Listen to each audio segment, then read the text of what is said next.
Bismillahirrahmanirrahim. Assalamualaikum warahmatullahi wabarakatuh. Semuanya, Shalom, Om Swastiastu, Namo Buddhaya, Salam Kebajikan. Yang saya hormati Menteri Kesehatan, Pak Menteri Sekretaris Kabinet, Pak Menpan RB, yang saya hormati pimpinan Komisi 9 DPR RI yang hadir,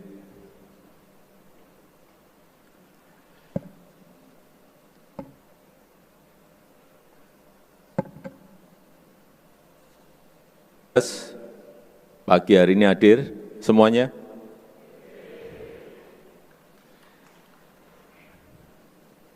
Yang mana?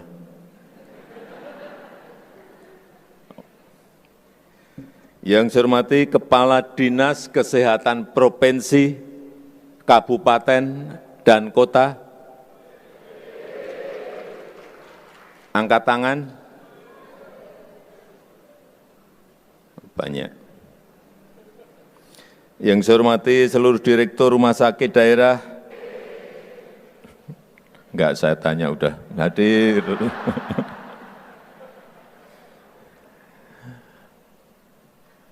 Pimpinan lembaga-lembaga internasional yang juga hadir pada pagi hari ini, para peserta Rakernas Kesehatan Nasional, hadirin dan undangan yang berbahagia. Saya sudah sering menyampaikan dan bolak-balik saya sampaikan terus bahwa negara kita maju. Diprediksi dengan hitung-hitungan, diprediksi dengan kalkulasi-kalkulasi baik GDP, baik income per kapitanya, dihitung. Peluangnya besar kita akan menjadi negara maju. Oleh sebab itu,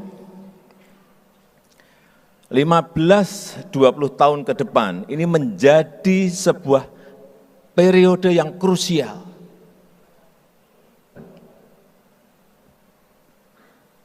Semuanya harus mengerti dulu masalah ini. Puncak bonus demografi itu ada di tahun-tahun 2030-an. Dan 68% dari penduduk kita berada di usia produktif.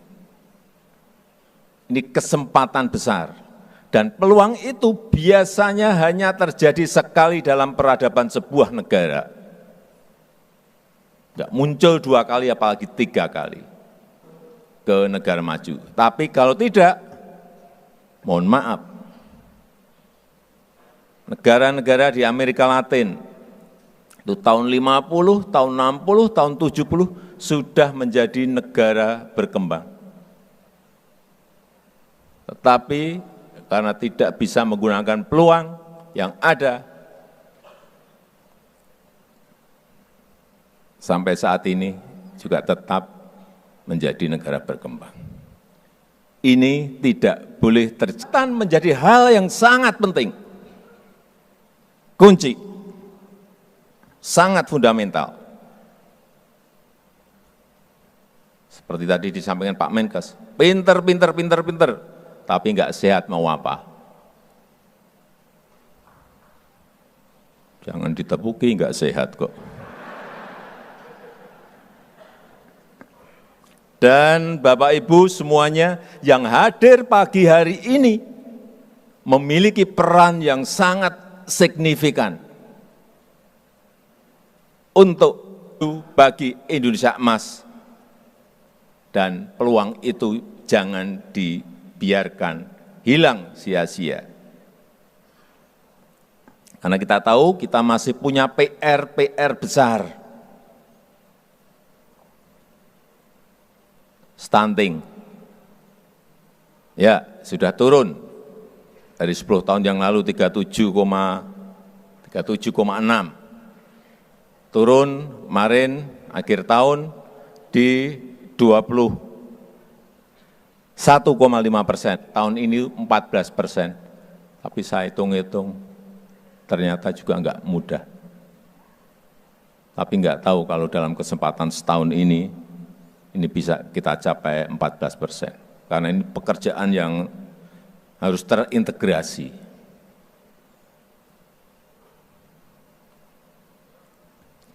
Dan juga selain stunting, yaitu kematian akibat sampai 330-an ribu kematian per tahun akibat stroke. Kemudian juga jantung, kira-kira 300.000 kematian akibat penyakit jantung di negara kita, nomor 2. Dan yang ketiga, kanker.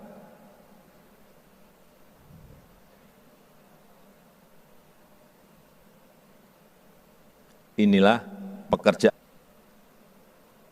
puskesmas sekarang ini sudah dikirim alat-alat lab, USG, EKG untuk mengatasi sedini mungkin hal-hal yang tadi saya sampaikan. Barangnya sudah datang belum ya? Sudah?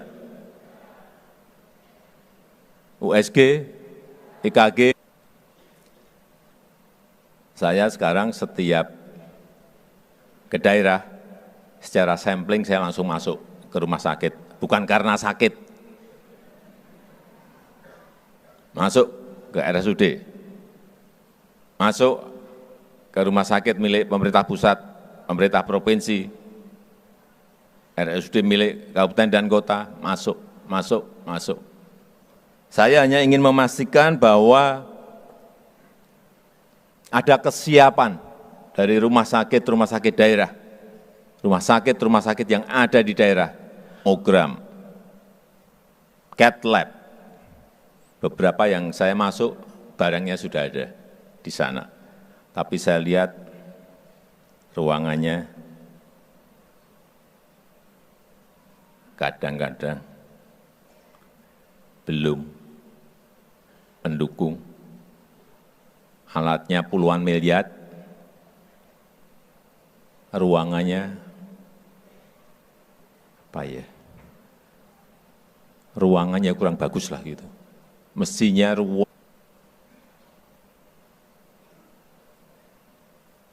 Pak Menteri mungkin diberi contoh 1 atau 2 ruangan yang benar itu seperti apa sih. Nanti direktur rumah sakit ngelihat, oh ternyata yang benar seperti ini, yang bagus seperti ini. Dan juga RSUD di provinsi,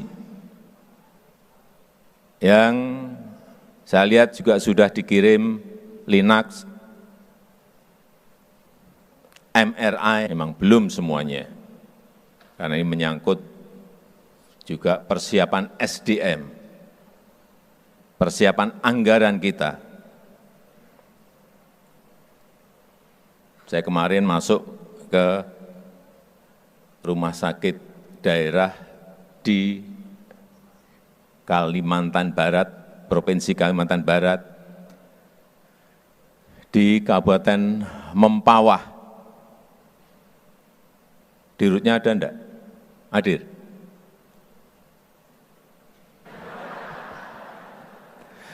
Saya ini mau muji, rumah sakitnya bagus, dibangun dengan tata ruang yang baik. Baru nanti setelah dipuji gini tunjuk jari saya, Pak. Bagus, tata ruangnya bagus, sinar dari luar juga masuk sangat bagus. Dan yang saya harus acungi jempol, rumah sakit itu lebih, itu semuanya dari APBD.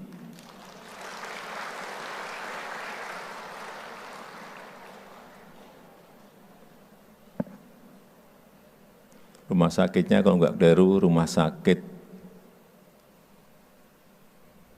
Rubini,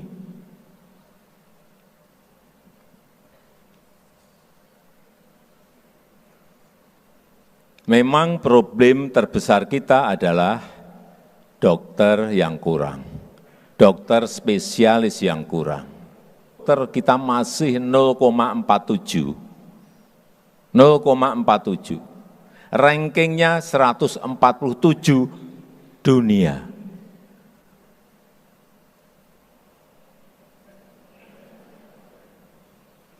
Rankingnya seperti itu. Kita harus tahu.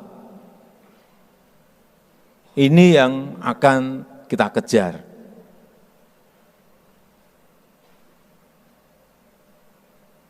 Oleh sebab itu perlu yang jangka menengah di bidang kesehatan. Pada pagi hari akan itu dan menghasilkan apa akan signifikan. Kita harus memperkuat industri kesehatan dalam negeri. Ini bolak-balik saya sampaikan. 1 juta lebih warga negara kita Indonesia berobat keluar negeri, Amerika. Dan kita kehilangan 11,5 miliar US dollar. Kalau dirupiahkan 100 tidak mau berobat di dalam negeri.